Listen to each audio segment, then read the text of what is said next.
And today, a lot of nations are fighting for their survival, sovereignty, and peace. And the Sahel region is part of the area feeling heavy pressure and influence of imperialism. It didn't begin with a bomb or a headline. This story started quietly with a whispered command in the corridors of power. No fanfare, no public record, just an order given by men whose faces remain in the shadows, their intentions hidden. Operatives, ghosts in the system, moved across the African continent, preparing the ground for something monstrous. Their silence was a shield, ensuring the truth would remain buried for decades. In the Sahara, they built the infrastructure for a project shrouded in secrecy, its true nature far more sinister than any official story. This calculated silence was the foundation of a great crime, a historical black hole where names and records vanished. But secrets, especially those buried in the soil and blood of a continent, have a way of eventually finding the light. Decades later, the silence broke not by historians, but by a new generation of African leadership. Captain Ibrahim Traoré stood before his people and the world, daring to speak the unspeakable. He accused colonial powers of using African soldiers as human guinea pigs in nuclear experiments. These men, he claimed, were ordered to march toward atomic blasts, exposed to radiation without consent. Traoré's words challenged the narrative of benevolent colonialism, exposing a calculated, cold-blooded experiment. The accusation forced a painful re-examination of history, demanding we listen to the forgotten soldiers whose stories were erased. Traoré's statement was an act of historical reclamation, giving voice to the silenced. As the world reeled, a question emerged. What other truths remain buried beneath the sands? Captain Traoré stood as the conscience of a continent, his voice cutting through diplomatic noise. He alleged that foreign powers conducted nuclear experiments on African soil, not on empty deserts, but on living soldiers.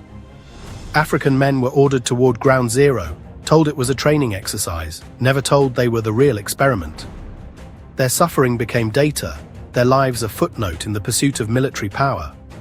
Traoré's speech was a powerful indictment, reframing colonial armies as laboratories for atrocities. The world was forced to confront the possibility that modern military power was built on the bodies of forgotten African men. By speaking out, Traoré transformed rumors into a global headline, demanding the world reckon with the human cost. His declaration, "Africa will no longer let its history be written in the blood of its people." Traoré's accusation was about more than the act. It was about the mindset behind it. To expose someone to a nuclear blast requires seeing them as less than human, their pain invisible, their lives expendable. African soldiers became biological specimens, their suffering meticulously documented for Cold War data. They dug trenches in contaminated soil, handled irradiated equipment, and lived in the shadow of invisible poison. Every symptom was a data point, not a call for treatment. This was the ultimate colonial extraction, not just resources, but the very bodies of African people. It was an experiment in dehumanization, consolidating power by deciding who lives, who dies, and who is erased from history. Traoré's accusation stands on a foundation of historical fact. The Sahara was a laboratory for France's nuclear ambitions, beginning in 1960 with the Gerboise Bleu tests. The first bomb at Regani was 4 times more powerful than Hiroshima, its radioactive dust drifting across Africa. Local populations received little warning. These were not empty lands, but ancestral homes. The French authorities proceeded with chilling disregard, treating the region as a firing range. This context makes Traoré's claims plausible. A mindset of expendability already existed. The legacy is long-term suffering cancers, birth defects, and a fight for recognition that continues today. French officials have downplayed the impact, hiding behind bureaucracy and classified documents. Traoré is not inventing a narrative. He's exposing a well-documented history of atomic colonialism ignored for too long. After Algeria's independence in 1962, France continued nuclear testing at Ineka in the Hogga Mountains.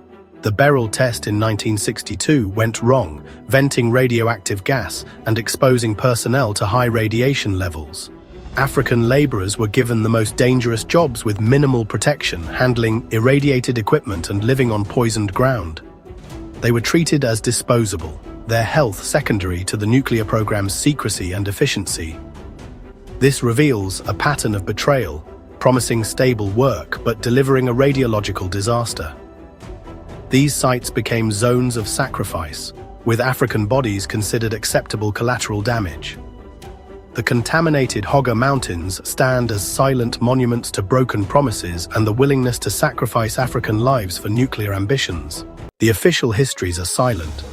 The military archives are sealed, but history is also carried in the blood and memories of families. We turn to the testimonies, the whispers passed down through generations. These are the voices of forgotten victims, returning not with medals, but ravaged bodies. Veterans came home changed, their vitality replaced by a slow decay. They spoke of strange exercises, blinding flashes of light, and marching across warm ground covered in glassy sand. Their families remember strong young men who wasted away, plagued by fatigue and sores. They speak of hair loss and a cough that brought up blood. Their pleas for help were met with silence. The testimonies are fragmented, pieced together from fading memories. These are not statistics, they are human tragedies. They are the whispers from the grave, demanding to be heard. The poison soldiers carried was a dark inheritance passed to the next generation. Testimonies tell of miscarriages, stillbirths, and children born with deformities. This genetic devastation is perhaps the most cruel aspect. The experiment continued its horrific work in the DNA of children and grandchildren, creating a legacy of sickness. Consider the impossible burden placed upon these families, left to care for severely ill children without support. The colonial power walked away, leaving them to grapple with the consequences alone. This intergenerational suffering is undeniable proof of a crime against humanity, a long, slow-motion atrocity. When veterans seek justice, they are asked for proof that was deliberately destroyed. Traoré is giving a name to the suffering that has been a silent feature of so many African families' lives for over half a century. They are the human cost of the nuclear age, a cost paid in Africa in silence. How can the testimonies of victims and the historical precedent of atomic colonialism be so easily dismissed or ignored? The answer lies in the manipulation of media. The control of information is the final line of defense for those who have secrets to hide. For decades, a sophisticated architecture of media control has been established across Africa, ensuring that narratives challenging Western interests are suppressed or discredited. This control begins with ownership and funding. This financial dependency creates a powerful, often unspoken editorial influence. This can effectively neutralize a story's impact. By embedding these norms, external powers ensure that even local journalists police themselves, internalizing a worldview that is skeptical of African voices and deferential to Western authority. Any narrative that challenges the established order is immediately attacked and labeled as propaganda. The goal is to create so much noise and doubt that the average person simply tunes out, overwhelmed by the chaos. The media shapes public opinion to serve the powerful, even if it contradicts people's experiences. When dominant media ignores stories, they send a message.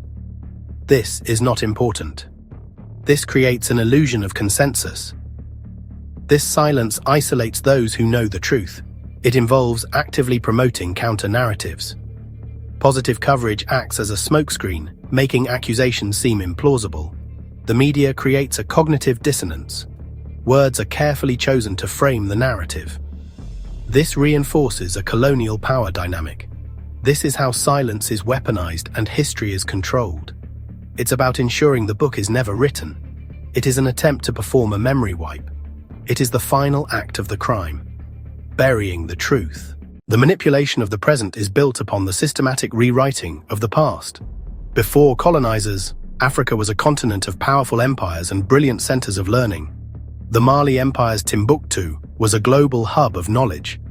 This history was actively denied and destroyed as a strategic necessity for the colonial project.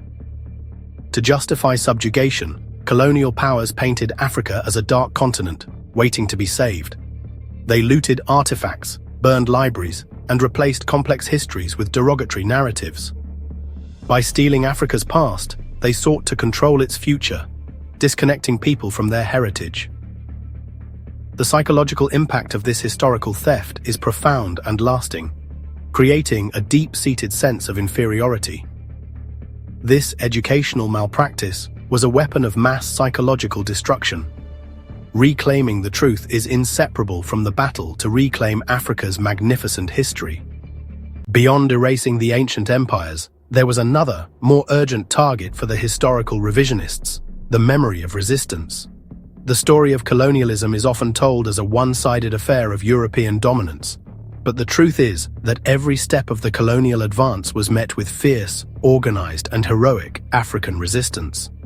From Yaa Asantewaa of the Ashanti Empire leading her people against the British, to Samurai Touré's long war against the French in West Africa, to the Maji-Maji rebellion in East Africa, the continent has a rich and powerful history of anti-colonial struggle.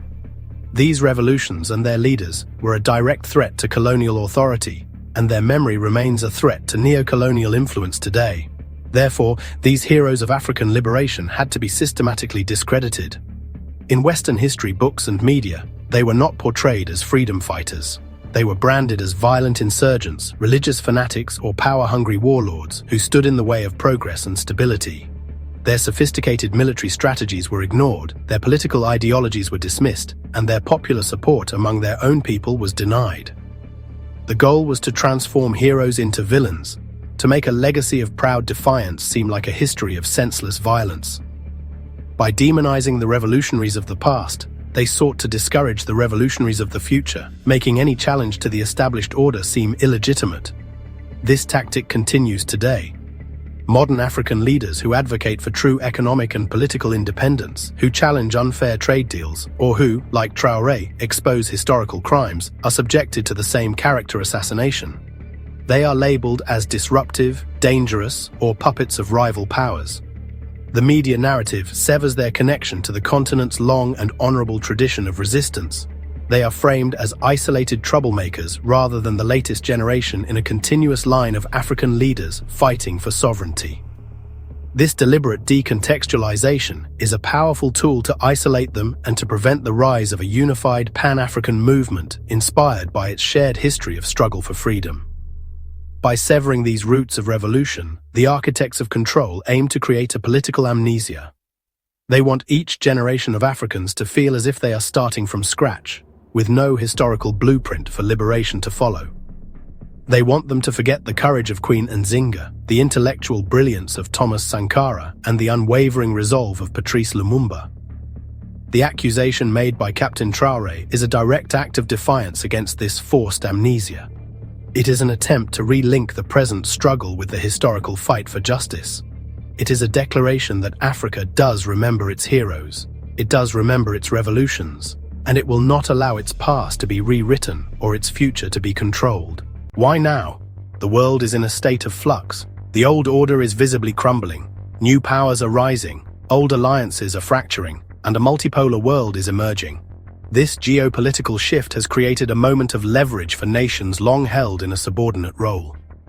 Traoré's speech is a strategic masterstroke, timed perfectly to coincide with the decline of former colonial powers. They are using the modern tools of information warfare to wage a battle for historical justice.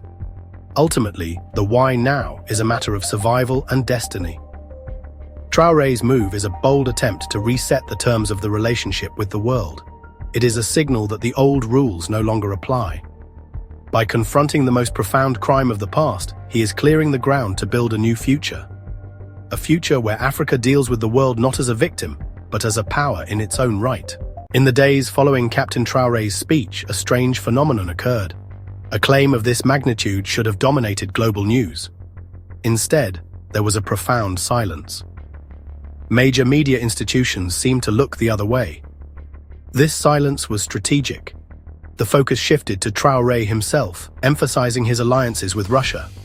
The accusation was buried, framed as unsubstantiated. The silence was a wall of whispers, a campaign to dismiss the claim. This reveals a bias to protect the established order. This global silence is the final act of the cover-up. They are counting on the world to have a short attention span. But this refusal to engage is being seen as proof of its truth on the African continent. For many, the silence of the powerful is the most damning confession of all. While the Western world met Traoré's words with silence, on the African continent, it was a detonation. It sent shockwaves of anger and revolutionary fervor from Dakar to Nairobi. The silence from the global north was interpreted as a confession, confirming suspicions about colonial power. It ignited a firestorm of Pan-African defiance. It was a call to arms, a moment of profound clarity that transcended national borders. Young people began sharing clips of Traoré's address, translating it and creating powerful artwork. Hashtags demanding justice trended for days. This was a grassroots digital uprising, a popular reclamation of the story. They are active participants in shaping their own narrative, using digital tools to bypass gatekeepers, forging a new consciousness rooted in a shared history of resistance. Activist groups, economists, and communities all see their struggles reflected in Traoré's stand. He has provided a powerful focal point, linking disparate issues into a cohesive narrative of reclaiming African sovereignty. It has unified grievances under one banner: the fight against a system that has treated African land and lives as expendable. The Fire of Defiance is forcing a realignment, pushing the continent towards a more unified posture. It is a sign that Africa is awakening to its collective strength. To speak a fiercely guarded truth is to willingly step into the crosshairs. Captain Ibrahim Traoré understands the forces he has challenged. The cost of speaking this truth is immediate and severe. By directly accusing a former colonial power of crimes against humanity, Traoré has painted a target on his back and on his nation. He has become a global enemy to a powerful established order. This order has a long and bloody history of dealing with those who threaten its interests. The risks he faces are existential, both for him and his government. The retaliation is multifaceted, a war waged on all fronts. Economically, his country can expect the tightening of sanctions. The goal is to create internal hardship and unrest. Diplomatically, he will be isolated. A relentless campaign will be waged to discredit him. This isolation aims to weaken his position and make him vulnerable. Then there is the more direct, covert threat. History is filled with the stories of inconvenient African leaders who died mysteriously or were removed by assassination. To challenge the architects of global power is to invite this darker intervention. Traoré knows these risks intimately. The cost of truth, in the starkest terms, can be one's own life, because he understands that the cost of silence is even greater. To remain silent is to be complicit in the erasure of his own people. He is fighting for the soul of a continent. He believes that true sovereignty cannot be built on a foundation of lies. The truth is the only ground upon which a dignified and independent future can be constructed. He knows that for Africa, memory is resistance, and the truth is the only path to liberation. We have journeyed through the shadows of history and heard the testimonies of forgotten victims. We have witnessed how the media manufactures silence and how history itself can be wielded as a weapon. We have seen the fire of defiance spreading across a continent. The story does not end here. What happens next is up to the people. Africa is remembering. It is an active, political, and revolutionary process. Memory has become the ultimate act of defiance. This process of remembering demands a reckoning. It calls for a fundamental rebalancing of power, a world where African nations are treated as equals.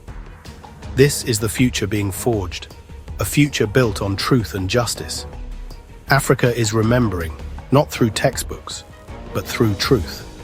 This is Insight Africa, where memory is resistance,